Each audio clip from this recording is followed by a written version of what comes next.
Welcome back to the Joneset. I'm Mary. Today is Saturday, March 28th, 2026.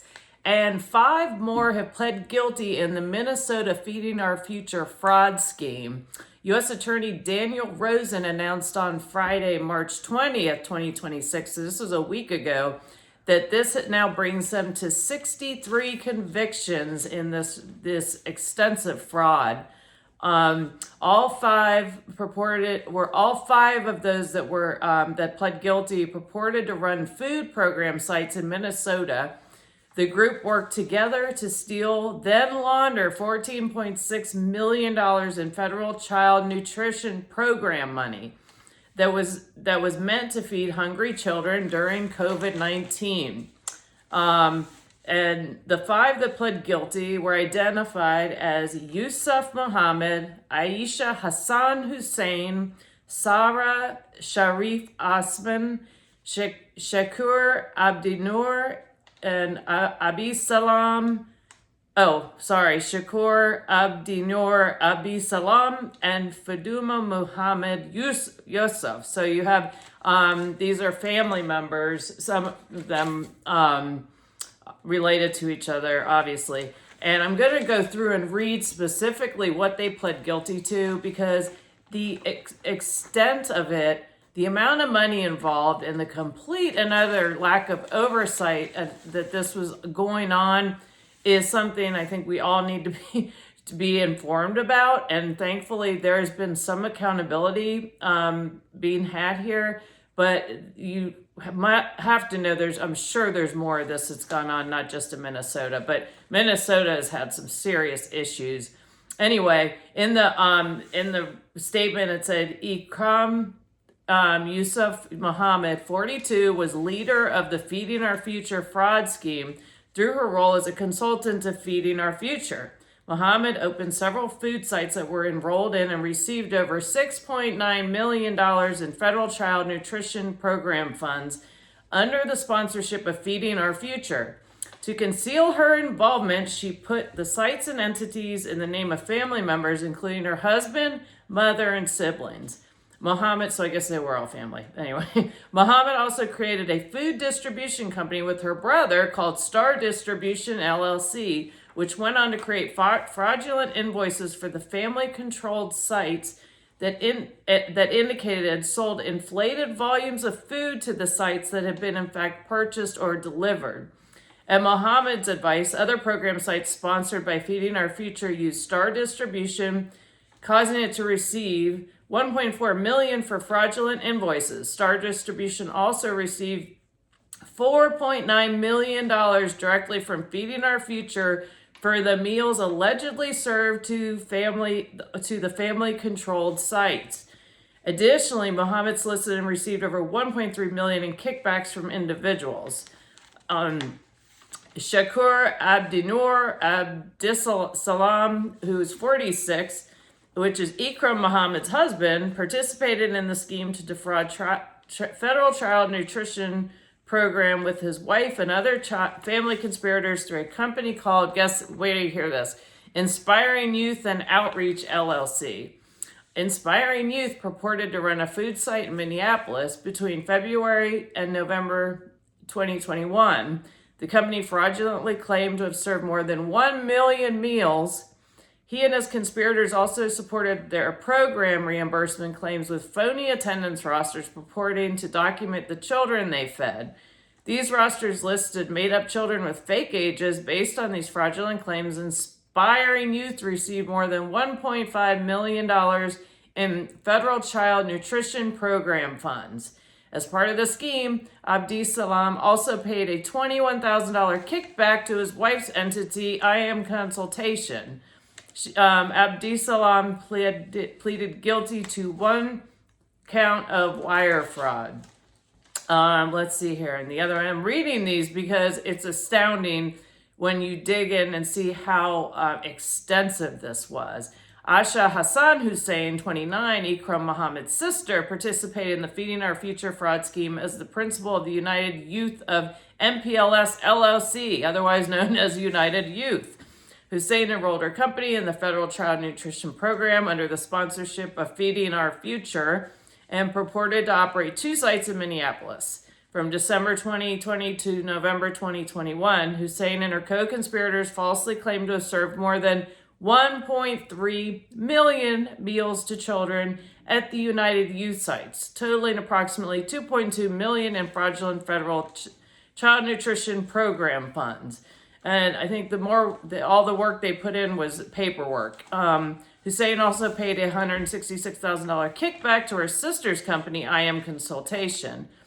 And Sarah Sharif Osman, 43, participated in the Feeding Our Future fraud scheme as the principal of a nonprofit called Youth International Club, operating 2 federal child nutrition program sites. You know, it really makes me so angry that these people are stealing money, pretending to be helping other people, but unfortunately we've seen a lot of that, haven't we?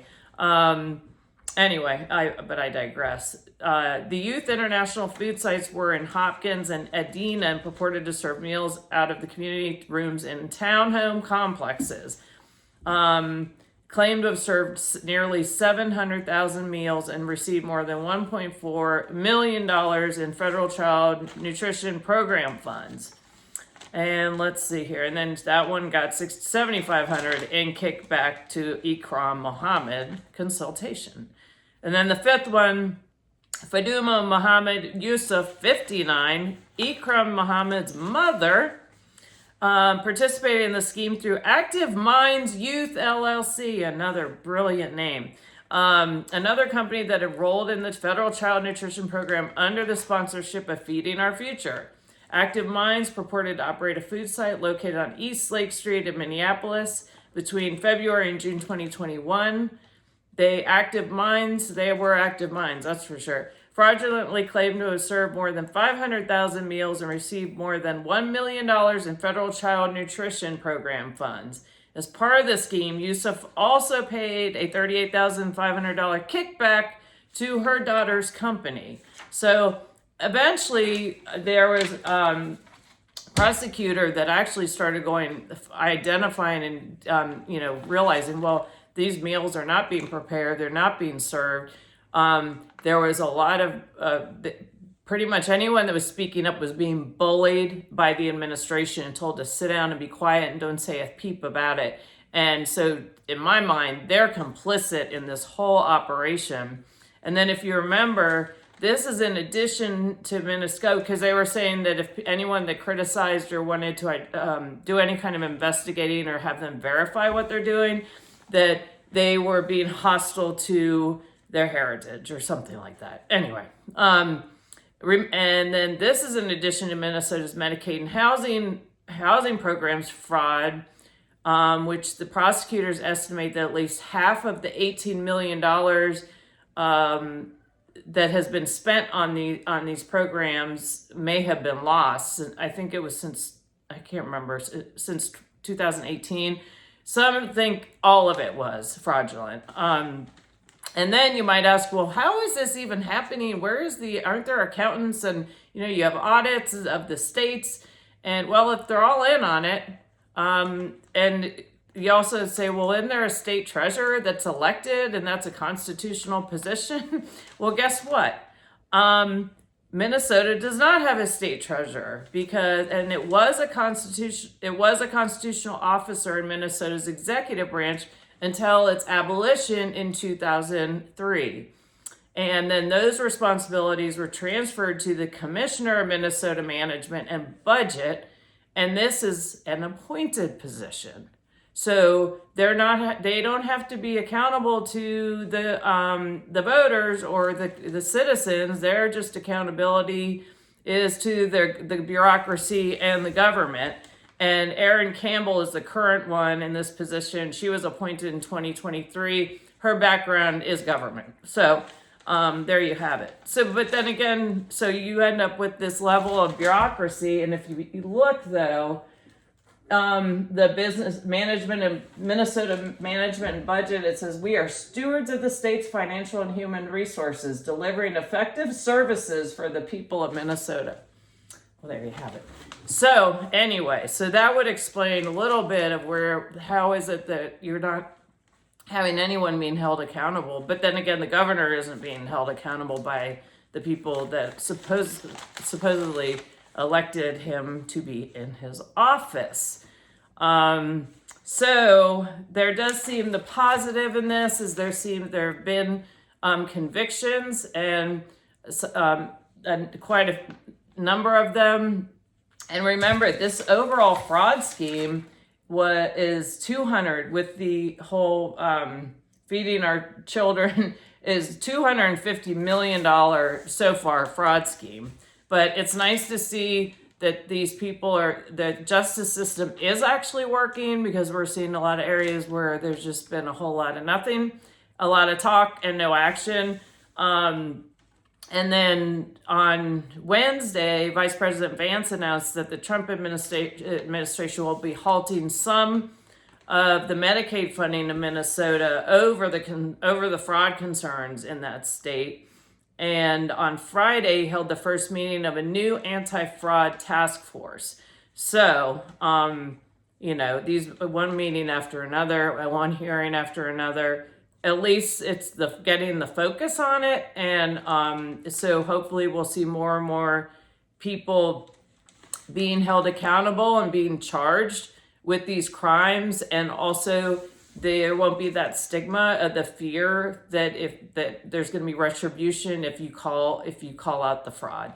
The problem is when the governments, local and state governments, are very powerful entities, and they can really do a number on you if you start questioning things. They can do it through the press. They can do it through other avenues. So getting this ball moving in the right direction is a positive as far as I'm concerned. And we'll see more. We'll see more about how the governor and Keith Ellison and their role, their complicity in this whole fraud case in Minnesota. It's really a shame, because the innocent people are the ones that get hurt the most, but also these people are stealing from you and I. And the taxpayers are footing the bill, and these millions and millions and millions of dollars. So anyway, I just wanted to get that information out to you. I've also done some other videos specifically talking about some of the fake student enrollment fraud that's gone on in Minnesota, and more details on the initial convictions. If you go back through my videos, you can see those. And also remember to keep preparing. Stay alert, and keep your head on a swivel. So hope you have a great day. Thank you for watching. Please like, subscribe, and share.